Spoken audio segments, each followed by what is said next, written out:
Assalamualaikum warahmatullahi wabarakatuh. Kami dari kelompok 6 akan menjelaskan materi kami yang berjudul Dampak Ekonomi Terhadap Perusahaan Multinasional Corporation di Dunia dari Perang Rusia dan Ukraina.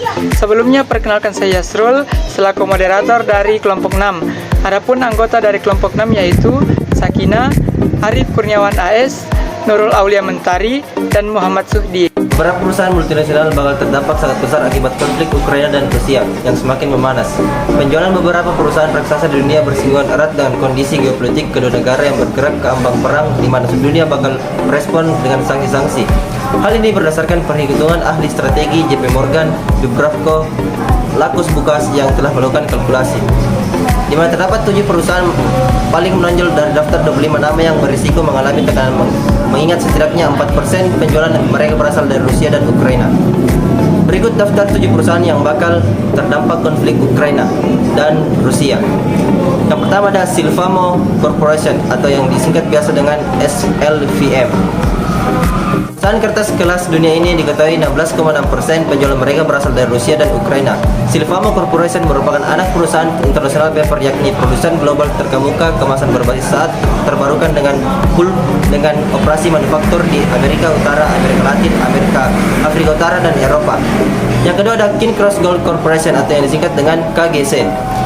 Tercatat 14 penjualan mereka berasal dari Rusia dan Ukraina. King Cross Gold Corporation sendiri adalah perusahaan pertambangan emas dan perak yang berbasis di Kanada yang didirikan pada tahun 1993 dan berkantor pusat di Toronto, Ontario, Kanada.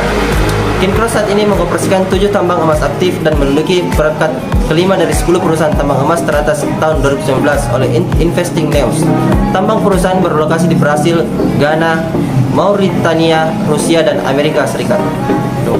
Baik, selanjutnya saya akan membahas materi yang ketiga, yaitu IRNC atau Acorning Corporation. Acorning Corporation di sini diperkirakan mendapatkan 9,4% penjualan dari Rusia dan Ukraina, dan juga diperkirakan Acorning Corporation akan terkena dampak dari pecahnya perang Ukraina dan Rusia. Acorning Corporation sendiri merupakan sebuah perusahaan yang berasal dari Amerika yang mengkhususkan dirinya dalam teknik dan manufaktur logam ringan. Produk dari Acorning Corporation sendiri digunakan di seluruh dunia.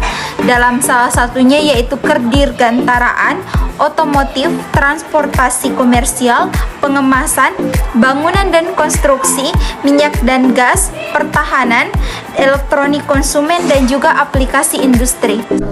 PM atau Philip Morris International. Perusahaan ini berasal dari Swiss yang bergerak di industri rokok dan tembakau. Ini diperkirakan juga bakal mengalami tekanan, di mana 8% penjualan berasal dari Rusia dan Ukraina. Philip Morris International dikenal sebagai produsen rokok terbesar di dunia, dan banyak produk yang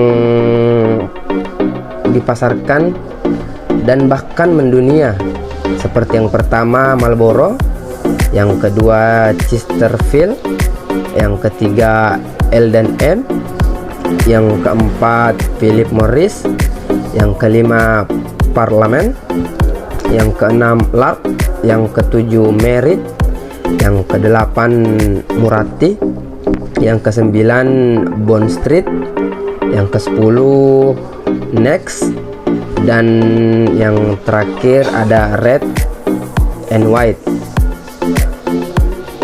Itu sebagai informasi afiliasi Philip Morris International di Indonesia, yakni PT Philip Morris Indonesia telah membeli 40% saham PT HM Sempurna. Adapun produsen rokok terbesar pertama di Indonesia pada tanggal 1 Januari 2005 menaikkan jumlah saham mereka di perusahaan tersebut hingga sekitar 100%. Selain itu, Philip Morris International Indonesia juga memiliki brand lokal di produknya yang sudah tidak diproduksi sejak awal tahun 2000-an.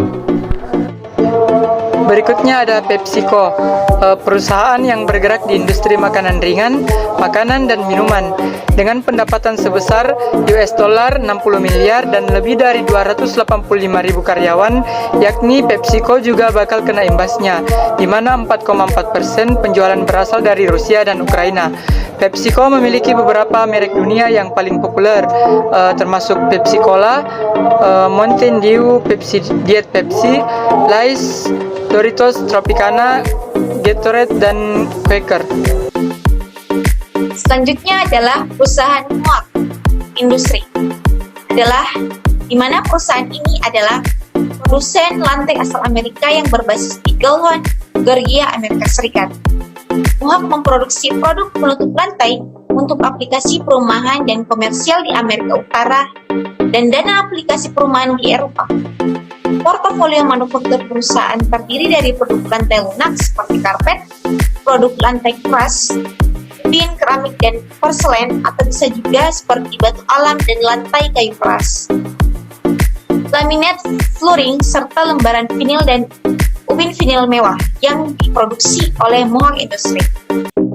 Perusahaan ini mempekerjakan 37.800 dalam operasi di Australia, Brazil, Malaysia, Kanada, Eropa, Meksiko, Selandia Baru, Rusia, dan Amerika Serikat.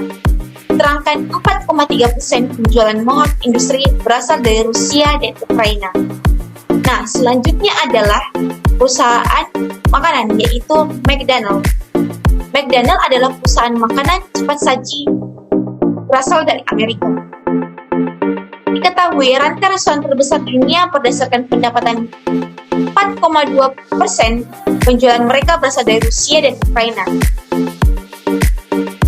Seperti diketahui, Presiden Rusia Vladimir Putin telah memerintahkan pergerakan pasukan Rusia ke dua wilayah yang memisahkan diri dari Ukraina. Langkah itu dilihat oleh Barat sebagai provokasi setelah Putin mengakui kemerdekaan mereka. Sementara itu, Perdana Menteri Inggris Boris Johnson meluncurkan paket sanksi terhadap Rusia pada Selasa pagi. Presiden Amerika Serikat Joe Biden akan menjatuhkan sanksi baru juga terhadap pada perdagangan dan pembiayaan di dua wilayah yang diakui oleh Putin. Nah, itulah penjelasan mengenai perusahaan-perusahaan yang terkena dampak sangat besar oleh perang Rusia dan Ukraina. Mungkin itu yang dapat kelompok kami sampaikan. Lebih dan kurangnya mohon dimaafkan. Wassalamualaikum warahmatullahi wabarakatuh dan terima kasih.